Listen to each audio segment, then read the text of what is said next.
In November of 2023, the Swell Pod took a 10-day journey across 5 states, traveling 3,580 miles with one challenge in mind.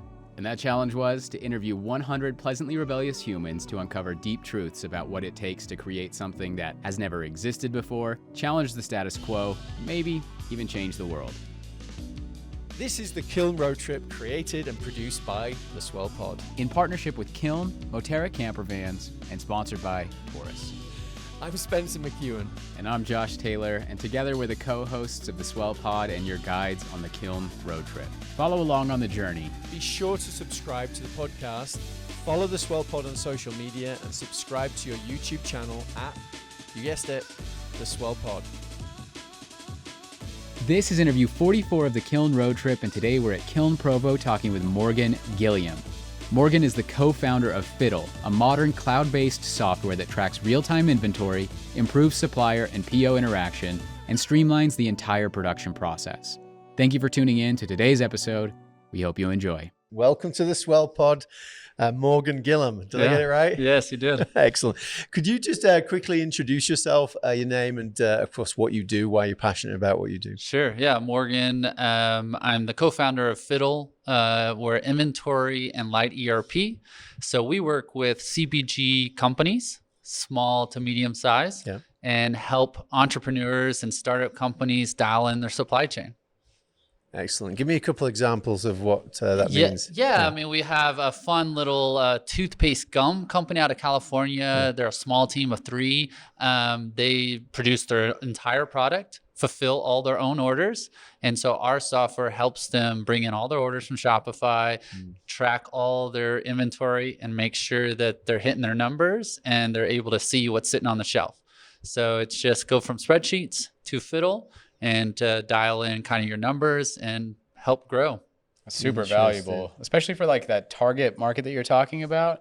I mean, it's got to be a kind of a big headache for them to try to figure out a lot of that stuff. And if you can come in and provide that solution, I'm sure they've got to be pretty stoked about that. Yeah, so we're kind of in the middle, right? Like where you can live in spreadsheets for years and grow to, and then the next step's like a big ERP, like a big software. So we kind of fit in the middle for companies with products that have shelf life. Yeah, sell at grocery stores, sell online. Okay, and really just help them kind of see their numbers. How did you find that niche, or what was the opportunity that you saw? Yeah, so my partner is the founder and the programmer. And he was hired by a contract manufacturer to say, hey, like we deal with all these brands and we're tracking all this inventory and we live in spreadsheets. And the ERP systems our guys won't use them. Yeah. And so can you build us something? So that was about 7 years ago, and he built it internally for this company. And then he recruited me away from sports. Like I did sports for a decade. Really? What does that mean? Sports? Yeah, I ran a soccer management company. Oh, okay. My partner and I played soccer at BYU. Oh, yeah. Cool. And so my original entrepreneurs, I won the business plan competition at BYU. Oh, did you? For a street soccer company called Kaye. Really? Yeah. No way. Yeah. So if you're around Provo, you've probably heard of us. Yeah. Yeah. We had those really cool stickers that go on the signs. That's awesome. Yeah. So 2006. Okay. And the original founder actually brought it back last year. Wow. After 15 years. Very interesting. So was that the same kind of competition that J-Dogs came out of? Yeah. That's pretty amazing. I was just telling the team about J-Dogs, and I was like, I'm actually pretty hungry for a J-Dog. But you won that same competition. Was it the same kind of idea of like 50,000 or whatever you were asking? Okay. Yeah. So it was pretty fun, and we were all about street soccer. So in the U.S., there's plenty of grass, right? But the rest of the place in the world, you play on the street a lot and on hard surfaces. And so we thought bringing that to American kids would help them improve soccer. Yeah. And so, we created our own ball, our own shoes, our own entire line. Really? Did really well for a while.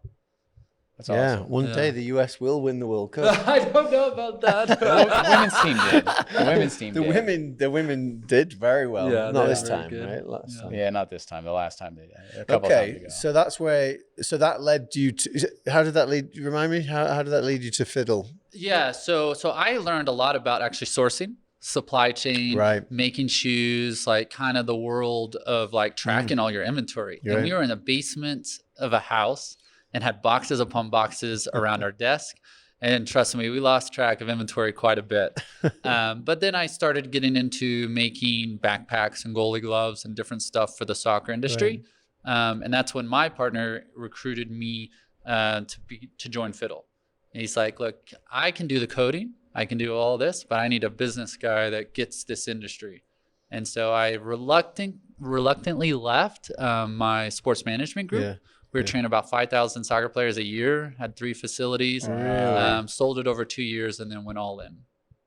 That's cool. Yeah, but now I'm like, software is a different beast than like service oriented. It's a different world, but it's been fun. It's been a fun ride. Where'd you grow up? Dallas. Dallas, and you played soccer. Yeah, played against Clint Dempsey my whole youth. Way. Yeah. U18. My team won state cup over his team, so just to throw that out there. And then I went to BYU and played.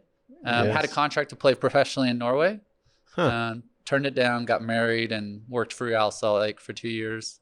Really? Yeah. Why'd you turn down the Norway one? Good question. Okay. Good question. Yeah. I shouldn't have. If I'm 41 now, like if I went back to when I was 23, I absolutely would do it. Like I shouldn't have. I got scared a little, cold feet, had a good job at Real Salt Lake, got married. My wife was still in school, and it was in Norway, very cold. What did you do at Real? Ticket sales. Cool. So entrepreneurs, I think like you got to know how to sell. Got to know how to sell yourself. And so we were the year we won the MLS Cup. Yeah. First year in that stadium. I was the number 3 ticket sales guy in the MLS. That's insane. And cool. Had an amazing like sales team to work with. Did you go to the last game? I actually didn't. It was good. I know. I didn't. But the follow-up wasn't so great. Yeah. Wow. So now we're thinking about soccer a lot. Sorry. No, this is good, but this is where you got the foundations of the supply chain, and then you got pulled in by a friend or friend that played soccer with at BYU. Wow. Yeah, that's what a community should do, right? Yeah. Connections and pulling people in. So what is your biggest challenge right now with your strategy or with what you're trying to achieve on your roadmap for Fiddle? I think a good thing to kind of point out is SaaS and software has completely changed, right? Like before, you could just keep raising, keep burning money. Yeah. And now every VC, everybody wants to see that profitability. Yeah. So that we were on that trajectory as many software companies to keep raising. And then all of a sudden they're like, nope, we're not cutting checks anymore. So we kind of had to get real lean. Yeah. And then we're right around the corner of turning that profit and being sustainable and kind of owning our own future. That's awesome. Which is, I think, where we need to be as an economy and as like companies is like profitable and kind of grow as you gain more profit. So that's our biggest thing is building a pretty complex software with a small team. How big is the team right now? We have 4 programmers and me and 1 sales guy. Yeah. Okay. So nice. Yeah. It's an interesting area. Like, and I'm going to show my ignorance now, but I can imagine you're trying to build.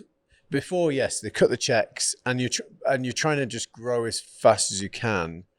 I kind of imagine that even without the easy access to cash, you'd still be trying to get not the numbers, like just as many clients as using it as possible, and those numbers, but not actually a profit. So what is it that you've had to change about the way you've just product manage and find market fit and all that? Like, what have you actually changed to focus on profit? Yeah, I mean, you're just not spending as much money to get those clients in the door.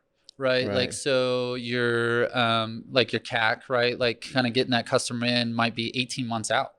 Yeah. Where now it needs to be a lot shorter so you can turn a profit quicker on these clients. So looking at like, can you add some features, or we've gotten into shipping, right? Where we make some shipping off of clients, which was a new feature that helps us get to profitability a lot quicker. So just being more conscious of every opportunity to save money, to charge for something you might have just given away previously. Okay. And developers are very expensive. Yeah. Like, so kind of building a software that's complex, you have hundreds of thousands of lines of code. where now you have to manage that with a smaller dev team. I would imagine that, I know this interview is not about product management, but I would have expected that there may be more time spent on trying to figure out the right problem, the right feature to deliver, rather than just throw a ton of features out there and just hope that something sticks. Is there more care and attention about Absolutely. Yeah, I think that's a great question, because I think a lot of software companies would either build a huge sales team and just go sell like the future product, right, that they haven't built yet, like promising, or people are building a lot of features, a lot of software, and just hoping the software sells itself. And then now all of a sudden, like when you're not nailing like really like simple things for clients that they get value straight away, that you may miss out on closing deals. Yeah, that's a good point. What's the vision? What's the future of Fiddle? Like 3 to 5 years, I guess. Yeah, good question. We do have a couple guys interested in coming in and acquiring a piece of Fiddle. But I think our long-term vision is to be the #1 light ERP for CPG brands that have anywhere from up to million up to 50 million, and be that modern with some AI functionality built in. Yeah. Right. So you can actually ask it a question, and it helps you create a PO. It helps you see what you're low on inventory. And now these teams can be small and still get everything done they need to. Yeah. Right. Got you. And you guys work, did I already ask this? You guys work out of Kiln? I do. Yes. And my partner is still remote, as well as the dev team. Yeah. How do you like it at Kiln? Like what has it helped you with, or how does it feel to work at Kiln, I guess? And why? Why? Yeah, it's a great question. I think the remote thing, when you're in an office in your own apartment or your house by yourself, is hard. Yeah. I think it just, I personally don't think you're as productive. Like, I think you kind of like lean into stuff around the house and kind of take breaks. Here, like, there's nice offices, there's people, there's events. You can kind of shake hands and you feel like, all right, I'm in a work environment from 9 to 5 and I'm going to put in the needed time to get things done. And I just love the environment. They always have tons of activities and food and stuff. So it's great. Food's an important one. No soccer pitch though. No. Pickleball courts. They do have a foosball. Sorry, that's what you probably said. Yeah. But yeah, so one of the questions that we ask everybody that comes on this podcast is essentially, what does it take to take an idea and create a movement out of it? You know, something that's never existed before, something that challenges the status quo. I'd love to get your thoughts on that question. Yeah, I mean, I'm gonna kind of, Gary Vee was in town at the event. He said attention is the new currency. Yeah. So personally, I think when you have an idea, if you can get people's attention and get a following, then you can sell a service, a product, your idea.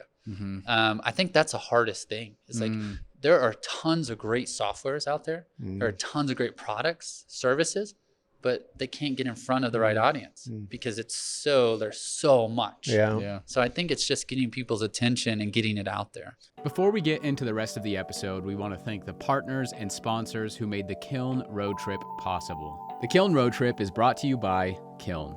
Kiln is a boutique co-working and flex office community with 13 locations in 6 states across the West, dedicated to providing innovative workspaces that empower your team to thrive. Whether you're a solo visionary or an enterprise-level team of up to 100, Kiln transcends being merely a place to work. It's a hub for learning and connecting with like-minded professionals that will make you and your team love where you work. And if you haven't stepped foot inside a kiln yet, you really need to. On this road trip, we visited every single location, and trust us when we say, once you see these beautifully designed spaces, meet the talented team, and connect with fellow members, you won't want to work anywhere else. Locations include Utah, Colorado, Idaho, Oregon, California, and Arizona. And they're growing too, with multiple locations set to open in 2024. Yeah, so be sure to check out the Kiln locations nearest you by booking a tour at Kiln.com and answer Swell in the question, how did you hear about us? Once you complete the tour, you'll be entered into a competition where you could win a 1-year membership, their club membership at Kiln.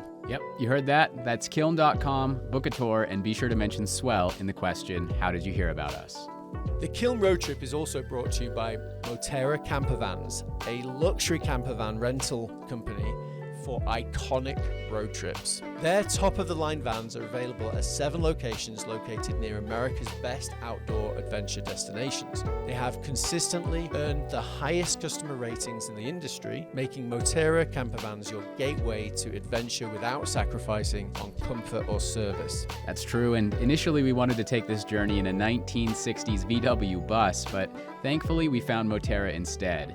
With 3 van options, we took the Pop Top Classic, which sleeps 4 and is best for those who want to maximize floor space and storage. This was critical for us because it needed to sleep the entire crew, we needed space to edit, and we were traveling with large amounts of equipment, luggage, and other goodies that we picked up along the way. And this van took us through all 3,580 miles of the trip. Super comfortable and sweet to drive. And actually, Moterra offers fully planned itineraries if you'd rather leave the planning to someone else. Visit gomoterra.com/swell. That's gomoterra.com/swell. This episode is also brought to you by Taurus. Taurus is leading the charge in home energy storage. Taurus makes it easy to achieve energy independence and a greener tomorrow. The Taurus station provides everything you need to generate clean power, efficiently store electricity, and easily manage your energy use. And installing a Taurus station offers plenty of benefits, including save money on your electricity bill, Also, ensure energy security with backup power during outages. reduce carbon emissions with renewables, You can also automate EV charging and HVAC systems with 100% renewables. and enjoy unrivaled system monitoring and support. If you like the sound of those benefits, get a quote to build your Taurus station in less than 30 seconds. Super easy at taurus.co. That's TORUS.co. Now, let's get back to the episode. Love it. And what are you learning about that then? Have you cracked it? I don't think we've cracked it. No. What are you trying? What are you going to try? Yeah. Yeah, I think we're gonna lead into some of the AI stuff. Yeah. Because we're a pretty complex software in a complex industry, and try to help a lot of these entrepreneurs and startup CPG companies be able to use a complex software through it. And then lean into a little social, where B2B SaaS doesn't necessarily hit social as hard. Yeah. Yeah. Great. That was point. really great. Yeah. Thank you. Yeah. I think that's it. Is it? I think there's yes. You got another Anything else? question? Well, anything else that people should how to contact you or how to get involved, to know anything you want to set to us? Yeah, I mean, Fiddle.io is where they can reach out to us. And really, if you're kind of launching any kind of supplement, any kind of food, beverage, beauty, wellness product, and you want to start off right and not have to do the spreadsheet thing, we can get you started early on. Is that kind of your primary, you specifically the health and wellness supplement? Yep. Mm-hmm. That's kind of the primary people that are coming to you? Anything you can buy at a grocery store or online that's kind of good for your health and body. That's where we live. Awesome. Yeah. Thank you so much, Morgan. Thank you. Yeah, thank you, really guys. appreciate it. Thanks for tuning in to today's episode of the Kiln Road Trip. Be sure to follow along on the rest of the journey, and you can do that in 2 ways. 1, subscribe to the podcast, whether you're listening on Apple, Spotify, or maybe even watching on YouTube, and follow along on all of our social media platforms, whether you're on LinkedIn, Instagram, Facebook, Twitter, or TikTok, at the Swell Pod. Thanks again, and we'll see you in the next episode.